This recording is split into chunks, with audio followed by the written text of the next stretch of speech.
Hello people, welcome back to our YouTube channel Bengaluru పిల్ల. చాలా రోజుల తర్వాత అయితే మాత్రం నేనైతే మాత్రం ఒక కొత్త వంటకంతో మీ ముందైతే వచ్చేసాను. సో ఈరోజు చూపించబోయే రెసిపీ అయితే మాత్రం నాన్ వెజ్కి అయితే మాత్రం ఏ మాత్రం తీసిపోకుండా అయితే మాత్రం ఉంటుందండి. టేస్ట్ విషయానికి వస్తే మాత్రం అల్టిమేట్గా ఉంటుంది. ఇంకేంటి రెసిపీ అనుకుంటున్నారా? అదేనండి, మిల్ మేకర్ బిర్యానీ.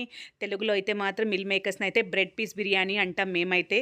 సో ఇంకా నాకు తెలిసి ఈ పేర్లు అయితే మాత్రం నాకు తెలిసి రెండు పేర్లు, ఒకటి మిల్ మేకర్, ఒకటి బ్రెడ్ పీసెస్ అంటాము. సో మీకేమన్నా తెలుసా దీన్ని ఏమంటారు ఏంటి అనేసి? సో తెలిసిన వాళ్ళు కమెంట్ సెక్షన్లో కమెంట్ చేయండి.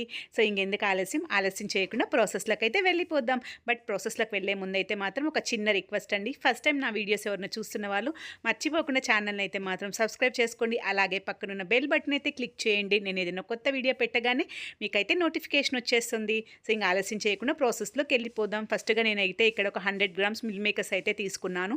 దీన్ని అయితే మాత్రం ఫస్ట్గా ఒక వేడి నీళ్ళు అయితే మాత్రం మంచిగా వేడి నీళ్ళు కాచుకొని దాంట్లోకి అయితే మాత్రం మిల్ మేకర్లు అయితే వేసేసేయండి. వేసుకున్న తర్వాత ఒక 10 మినిట్స్ అయితే మాత్రం పక్కన పెట్టేసుకోవాలి. తర్వాత అయితే మాత్రం ఒక కడాయి తీసుకొని కడాయిలోకి అయితే మాత్రం ఒక 4 టేబుల్ స్పూన్ ఆఫ్ ఆయిల్, అలాగే ఒక 2 టేబుల్ స్పూన్ ఆఫ్ అయితే గీ వేసేసుకొని ఇది మంచిగా కాగిన తర్వాత అయితే దీంట్లోకి అయితే హోల్ గరం మసాలా అయితే వేసేసుకోండి. లైక్ చెక్క, పట్ట, లవంగ, బిర్యానీ ఆకు, సోంపు. ఇది బాగా వేగిన తర్వాత అయితే మాత్రం దీంట్లోకి అయితే మాత్రం నేను 2 ఆనియన్స్ అయితే తీసుకున్నాను. ఆనియన్స్ని అయితే మాత్రం సన్నగా అయితే పొడవుగా చాప్ చేసేసుకొని ఈ ఆనియన్స్ని అయితే మాత్రం గోల్డెన్ బ్రౌన్ వచ్చేంత వరకు వేపించుకోండి. అలాగే దీంట్లో అయితే ఒక బాగా వేగిన తర్వాత ఒక 4 పచ్చిమిర్చి అయితే వేసేసుకొని మంచిగా అయితే వేపించేసుకోండి. అలాగే దీంట్లోకి 1.5 టేబుల్ స్పూన్ అల్లం వెల్లుల్లి పేస్ట్ అయితే వేసేసుకొని మంచిగా పచ్చివాసన పోయేంత వరకు అయితే మాత్రము దీన్నైతే ఆయిల్లో అయితే మాత్రం మంచిగా వేపించుకేసుకోండి. తర్వాత దీంట్లోకి అయితే మాత్రం కొంచెం కస్తూరి మేతి అండి. దీన్నైతే మాత్రం దీన్ని నలిపేసి వేసేసేయండి. ఇదైతే మాత్రం పలావ్లోకి, బిర్యానీలోకి వేస్తే మంచిగా టేస్ట్ వస్తుందండి. స్మెల్ కూడా ఆసమ్గా ఉంటుంది. దీంట్లోకి అలాగే ఒక 2 టమోటోస్ అయితే మీడియంగా చాప్ చేసేసుకుని వేసేసుకున్నాను.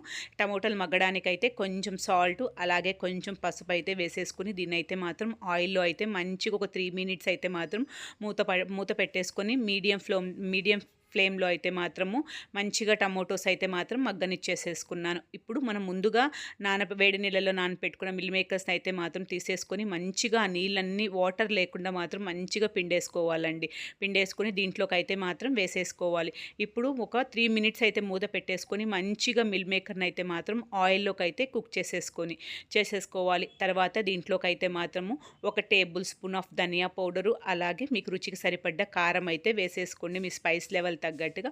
ఆల్రెడీ మనం దీంట్లోకి అయితే పచ్చిమిర్చి వేసుకున్నాం కాబట్టి మీరైతే చూసైతే కారం వేసేసుకోండి. ఇక్కడ నేను జస్ట్ ఒక 1/2 టేబుల్ స్పూన్ ఆఫ్ కారం వేసాను. అలాగే ఇక్కడ 1 tablespoon of garam masala, అలాగే ఒక 1/2 table spoon of biryani masala అయితే వేసేసి దీన్ని అయితే మాత్రం ఒక 3 to 4 మినిట్స్ అయితే మాత్రం లో ఫ్లేమ్లో అయితే మాత్రం మంచిగా మసాలాస్ అన్నీ ఆ మిల్ మేకర్స్కి పట్టేలాగా అయితే కుక్ చేసేసుకోండి. ఇక్కడైతే మాత్రం ఇంకొకటి అయితే మెయిన్ ఇంగ్రీడియంట్ అయితే యాడ్ చేయాలి. అదేనండి కొబ్బరి పాలు. ఈ కొబ్బరి పాలు వేయడం వల్ల ఈ మిల్ మేకర్ బిర్యానీ అయితే మాత్రం చాలా సాఫ్ట్గా వస్తుందండి. బిర్యానీ టేస్ట్ కూడా అయితే మాత్రం అద్దిరిపోతుంది. వేరే లెవెల్లో ఉంటుంది టేస్ట్. అలాగని మరీ ఎక్కువ కొబ్బరి పాలు వేసుకోకూడదు. ఇక్కడైతే నేను ఒక గ్లాస్ రైస్ తీసుకున్నాను. దీనికైతే 2 గ్లాసెస్ ఆఫ్ వాటర్ అయితే పడుతుంది. సో ఇక్కడ నేను ఒక గ్లాస్ కొబ్బరి పాలు వేసుకున్నాను. అలాగే ఒక గ్లాస్ అయితే మాత్రం నార్మల్ వాటర్ అయితే వేసేసుకున్నానండి.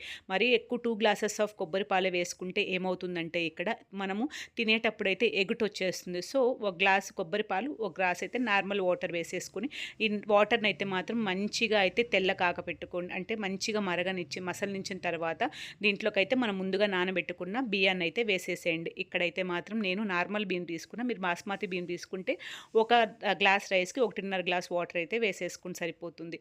అలాగే దీంట్లోకి అయితే మాత్రం ఒక గుప్పెడు కొత్తిమీర అయితే వేసేసుకుని ఇక్కడైతే వేసేసుకుని అయితే మాత్రము కుక్కర్ మూత అయితే పెట్టేశాను. ఇక్కడైతే మాత్రం నేనైతే నార్మల్ రైస్ వేసుకున్నాను కాబట్టి ఇక్కడైతే మాత్రం ఒక 3 విజిల్స్ అయితే మాత్రం పెడుతున్నాను. మీరు బాస్మతి రైస్ వేసుకుంటే మాత్రం ఒక 2 విజిల్స్ వస్తే మాత్రం సరిపోతుంది.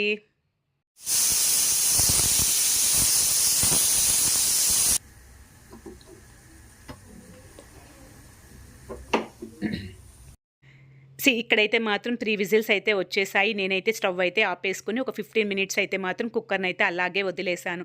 ఇప్పుడు చూడండి పలావు ఓపెన్ చేస్తే ఎంత పర్ఫెక్ట్‌గా అయితే కుక్ అయిందో. టేస్ట్ కూడా అంతే బావుంటుందండి. ఎందుకంటే మనం ఇక్కడ కొబ్బరి పాలు వేసాం గదా! ఎంత కమ్మగా ఉంటుందంటే మాత్రం అస్సలు మాటలైతే చెప్పలేను. అంత యమ్మీగా ఉంటుందండి మిల్ మేకర్ బిర్యానీ అయితే మాత్రం. ఒకసారి మీరు ట్రై చేయండి. ఎలా వచ్చింది ఏంటి అనేది కామెంట్ సెక్షన్‌లో కామెంట్ చేయండి. వీడియో నచ్చిందా? నచ్చితే మర్చిపోకుండా ఒక లైక్ ఇవ్వండబ్బా!